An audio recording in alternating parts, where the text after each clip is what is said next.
വീട്ടിലിരുന്നുകൊണ്ട് degree P G പഠിക്കാം. IGNOU കോഴ്സുകൾക്കുള്ള full support ഇനി മലയാളത്തിലും. 13 UG പ്രോഗ്രാമുകൾ, 2 PG പ്രോഗ്രാമുകൾ. കൂടുതൽ വിവരങ്ങൾക്കായി ഡിസ്ക്രിപ്ഷനിലുള്ള ലിങ്കിൽ കയറി രജിസ്റ്റർ ചെയ്യാം. Hello everyone, this is Saluna. ഞാൻ ലേൺവൈസിൽ മെന്റേഴ്സ് ടീം ലീഡറാണ്.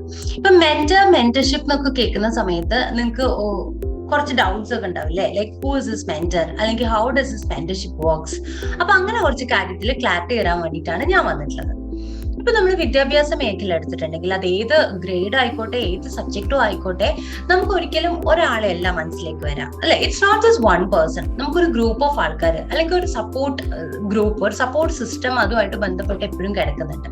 അപ്പൊ അത് ആ ഏരിയയിൽ അല്ലെങ്കിൽ ആ ഒരു ഫീൽഡിൽ എക്സ്പേർട്സ് ആയിട്ടുള്ള, സ്പെഷ്യലൈസ്ഡ് ആയിട്ടുള്ള ആരെങ്കിലും ആയിരിക്കും.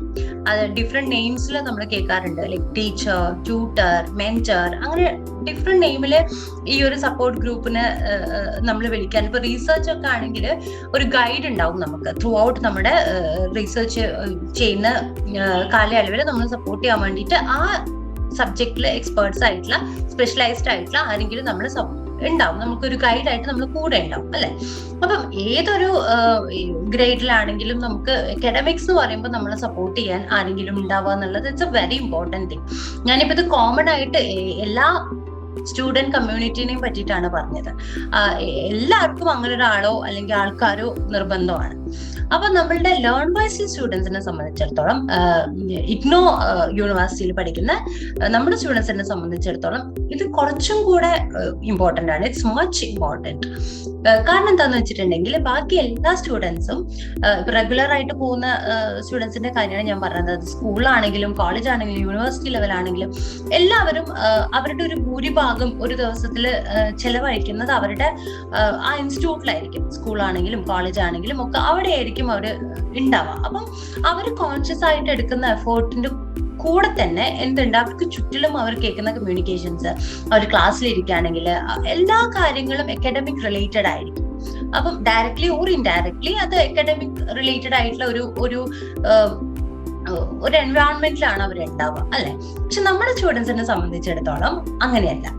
അവര് ജീവിതത്തിൽ പല കാരണങ്ങൾ കൊണ്ട്, ഇപ്പം റെസ്പോൺസിബിലിറ്റീസ് വേറെ വന്നിട്ടുള്ളത് കൊണ്ടായിരിക്കാം, അല്ലെങ്കിൽ ഫിനാൻഷ്യൽ ഇഷ്യൂസ് കൊണ്ടായിരിക്കാം, എനിത്തിങ്, അതൊക്കെ കാരണങ്ങൾ കൊണ്ട് അവരുടെ ഡിഗ്രിയോ PG യോ അവർ പഠിച്ചുകൊണ്ടിരുന്ന സമയത്ത് മുടങ്ങി പോവുകയും അത് വീണ്ടും എനിക്ക് പഠിക്കണം എന്നുള്ള ഭയങ്കര ആഗ്രഹം വരികയും ഒക്കെ ചെയ്യുന്ന സ്റ്റുഡൻസ് ആണ്. അപ്പം ചിലർക്ക് ഇങ്ങനെ ആഗ്രഹം ഉണ്ടാവും, എനിക്ക് അങ്ങനെ ചെയ്യണം, പഠിക്കണം, അല്ലെങ്കിൽ PG എടുക്കണം, അല്ലെങ്കിൽ ഒരു ഡിഗ്രി കംപ്ലീറ്റ് ചെയ്യണം എന്നൊക്കെ ആഗ്രഹം ഉണ്ടാവും. പക്ഷെ എന്താ ചെയ്യേണ്ടതെന്നോ അല്ലെങ്കിൽ എവിടെയാ പോകേണ്ടതെന്നോ ഒന്നും അറിയാത്ത സ്റ്റുഡൻസ് മുതൽ പിന്നെ 1-2 PG കഴിഞ്ഞിട്ടുള്ള ഇനിയൊരു PG കൊണ്ട് സബ്ജക്റ്റിനോടുള്ള ഇഷ്ടം കൊണ്ടൊക്കെ എടുക്കുന്നവരും വരെ നമ്മുടെ സ്റ്റുഡന്റ് വിഭാഗത്തിൽ വരുന്ന ആൾക്കാരാണ്.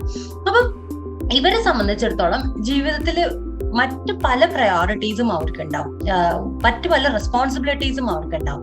അവര് ഒരു ദിവസത്തിലെ ഭൂരിഭാഗം സമയവും അവരൊരു എഡ്യൂക്കേഷണൽ ഇൻസ്റ്റിറ്റ്യൂട്ടിലല്ല ചെലവഴിക്കുന്നുണ്ടാവുക. അവര് ഒന്നുകിൽ അവരുടെ വർക്കിലായിരിക്കും, അല്ലെങ്കിൽ വീട്ടിൽ മറ്റു കാര്യങ്ങളിലായിരിക്കും. അങ്ങനെ പല മേഖലയിലും വർക്ക് ചെയ്യുന്ന അല്ലെങ്കിൽ സമയം ചെലവഴിക്കുന്ന ആൾക്കാർ അവരുടെ സ്വപ്നം സാക്ഷാത്കരിക്കണം എന്നുള്ള ഒരു ആഗ്രഹം കൊണ്ട് പഠിക്കാൻ വരുന്ന, അല്ലെങ്കിൽ പഠനം പൂർത്തിയാക്കുന്ന, എന്തെങ്കിലും ഒരു എയിം അച്ചീവ് ചെയ്യണം എന്നൊക്കെ ഉള്ളതുകൊണ്ട് വരുന്ന സ്റ്റുഡൻസ് ആണ്. ഇവരെ സംബന്ധിച്ചിടത്തോളം വെറുതെ ഒരു ട്യൂട്ടറോ ഒരു ടീച്ചറോ മാത്രം ആയിട്ട് അല്ല നിൽക്കേണ്ടി വരും. അങ്ങനെ ഒരു സപ്പോർട്ട് ആയിരിക്കില്ല അവർക്ക് ആവശ്യം. അവർക്ക് എന്താണോ വേണ്ടത്, അവരുടെ ലൈഫിലെ ഈ പഠനം എന്നുള്ള ഈ ഒരു സ്വപ്നം പൂർത്തിയാക്കാൻ വേണ്ടിയിട്ട് അവർക്ക് ജസ്റ്റ് ഒരു മോട്ടിവേഷൻ ഒന്നും മതിയാവില്ല. അവര് കുറച്ചധികം കാര്യങ്ങളിൽ അവരെ അക്കാഡമിക്സ് ആയിക്കോട്ടെ, പേഴ്സണൽ ആയിക്കോട്ടെ, അവരുടെ ഒപ്പം നിന്നിട്ട് അവർ പിന്നോട്ട് പോകുന്ന സമയത്ത്, പിന്നോട്ട് അവർ അറിഞ്ഞുകൊണ്ട് പോവായിരിക്കില്ല, മറ്റു പല കാര്യങ്ങളും വരുമ്പോൾ പഠനം എന്നുള്ളത് സെക്കൻഡ് പ്രയോറിറ്റിക്ക് ആയി പോകാനുള്ള ചാൻസ് ഉണ്ട്. അപ്പൊ അങ്ങനെ വരുന്ന സമയത്ത് ഇതിനെ ഓർമ്മിപ്പിച്ചുകൊണ്ട്, ഈ ഒരു കാര്യം ഉണ്ട്, നമുക്കിത് അച്ചീവ് ചെയ്യണം എന്നുള്ളത് ഓർമ്മിപ്പിച്ചുകൊണ്ട് അവരെ വീണ്ടും തിരിച്ച് പഠനത്തിലേക്ക് ശ്രദ്ധ കൊണ്ടുവരാൻ വേണ്ടിയിട്ട് അവരുടെ ഓരോ കാര്യങ്ങളും അറിഞ്ഞുകൊണ്ട് ഒരാളുണ്ടാവുക എന്നുള്ളത് സാധാരണ സ്റ്റുഡൻസിനേക്കാളും അവർക്ക് വളരെ വളരെ ഇമ്പോർട്ടന്റ് ആയിട്ടുള്ള ഒരു കാര്യമാണ്. അപ്പം ഇവിടെ നമ്മുടെ ലേൺവൈസിൽ ഏത് ഡിപ്പാർട്ട്മെന്റ് എടുത്താലും, ഇംഗ്ലീഷ് ആയിക്കോട്ടെ, കോമേഴ്സ് ആയിക്കോട്ടെ, സൈക്കോളജി ആയിക്കോട്ടെ, എൻതൂസിയാസ്റ്റിക് ആയിട്ടുള്ള ഇന്ത്യയിൽ തന്നെ മികച്ച യൂണിവേഴ്സിറ്റികളിൽ നിന്നും പഠിച്ചിറങ്ങിയിട്ടുള്ള മെന്റേഴ്സ് ആണ് നമുക്കുള്ളത്. അപ്പോൾ അവര് നിങ്ങൾ ലേൺവൈസിൽ ജോയിൻ ചെയ്യുന്നത് മുതൽ നിങ്ങളെ പരിചയപ്പെടുന്നത് മുതൽ നിങ്ങളുടെ ഓൺ ബോർഡിങ്, ഓറിയന്റേഷൻ, ഇഗ്നോ ആണ് നമ്മുടെ യൂണിവേഴ്സിറ്റി. അപ്പൊ ഇഗ്നോയെ കുറിച്ചുള്ള കാര്യങ്ങള്, അതേപോലെ നിങ്ങളുടെ പഠിക്കാൻ പോകുന്ന സിലബസിനെ കുറിച്ചുള്ള കാര്യങ്ങള്, ഇനി പഠിച്ചു കഴിഞ്ഞിട്ട് ഇടയിൽ വരുന്ന എക്സാംസ്, അസൈൻമെന്റ്സ്, പ്രാക്ടിക്കൽസ്, എല്ലാ കാര്യങ്ങളും പഠിച്ചു കഴിഞ്ഞിട്ട് നിങ്ങളുടെ കരിയർ, നിങ്ങൾക്ക് ഓരോരുത്തർക്കും ഓരോ ആഗ്രഹങ്ങളായിരിക്കും. ഞാൻ മുന്നേ പറഞ്ഞ പോലെ തന്നെ ചില ആൾക്കാർ ഒരു സബ്ജക്റ്റിൽ തന്നെ അവരുടെ പ്രൊഫഷൻ അതിൽ കൊണ്ടുപോകണം എന്ന് വളരെ ആഗ്രഹിച്ചു വരുന്ന ആൾക്കാരായിരിക്കും. ചിലര് for the sake of A PG എടുക്കുന്നവരായിരിക്കും, ചില പ്രൊമോഷനൊക്കെ വേണ്ടിയിട്ട് എടുക്കുന്നവരായിരിക്കും. അങ്ങനെ ഡിഫറെന്റ് ആയിരിക്കും, ഡിഫറെന്റ് എയിംസ് ആയിരിക്കും ഓരോരുത്തർക്കും ഉണ്ടാവാം. അപ്പൊ അതെന്താന്ന് മനസ്സിലാക്കിക്കൊണ്ട് പേഴ്സണലൈസ്ഡ് ആയിട്ട് അവരെന്ത് വിചാരിച്ചിട്ടാണോ നമ്മുടെ അടുത്തോട്ട് ജോയിൻ ചെയ്തിട്ടുള്ളത് അത് അച്ചീവ് ചെയ്യാൻ ഒരു മെന്റർ ത്രൂ ഔട്ട് ഉണ്ടാവാന്ന് പറയുന്നത് I think it's a big thing. അപ്പം ഇങ്ങനെ ഒരു ശരിക്കും പറഞ്ഞാൽ ഓരോ ആൾക്കും ഇപ്പൊ നമ്മുടെ ചുറ്റിലും നോക്കിയിട്ടുണ്ടെങ്കിൽ തന്നെ കുറെ ആൾക്കാരുണ്ട് ഇങ്ങനെ ആഗ്രഹിച്ചു നിൽക്കുക. എനിക്ക് അറിയുന്ന തന്നെ പേഴ്സണലി അറിയുന്ന ആൾക്കാരൊക്കെ മുന്നേ ഞാൻ പറഞ്ഞു കേട്ടിട്ടുണ്ട്. എനിക്ക് എവിടേക്കോ നമ്മളങ്ങനെ കേട്ടിട്ടുണ്ട് അല്ലെ, ആഗ്രഹം ഉണ്ടായിരുന്നു പക്ഷെ അതൊക്കെ അങ്ങനെ ആഗ്രഹിച്ചങ്ങ് പോയി എന്ന് പറയുന്ന ആൾക്കാരെ നമ്മൾ കണ്ടിട്ടുണ്ട്. അപ്പം അങ്ങനത്തെ ഓരോ ആൾക്കാരിലും ഇങ്ങനെ ചേഞ്ചസ് വരുത്തി അല്ലെങ്കിൽ അവർ വിചാരിക്കുന്ന കാര്യം അച്ചീവ് ചെയ്യാൻ അവരെ കൂടെ നിന്നിട്ട് മാറ്റം വരുത്തുമ്പോൾ എനിക്ക് തോന്നുന്നു അതൊരു സൊസൈറ്റിനെ തന്നെ നമ്മൾ ചേഞ്ച് ചെയ്ത് കൊണ്ടുവരുവാണെന്ന് എനിക്ക് തോന്നിയിട്ടുണ്ട്. അപ്പൊ ഇങ്ങനെ ഒരു പ്രവർത്തനത്തിന് ഭാഗമാവാൻ സാധിച്ചാൽ സത്യം പറഞ്ഞാൽ ഞാൻ ഹാപ്പിയാണ്. അപ്പം ഇതിങ്ങനെ തന്നെ പോവാൻ, ഇതിലും സക്സസ്ഫുൾ ആയിട്ട് മുന്നോട്ട് പോവാൻ നിങ്ങളുടെ ഓരോരുത്തരുടെയും ഇപ്പം ഉള്ള പോലെ തന്നെയുള്ള സപ്പോർട്ട് നമുക്ക് ആവശ്യമാണ്.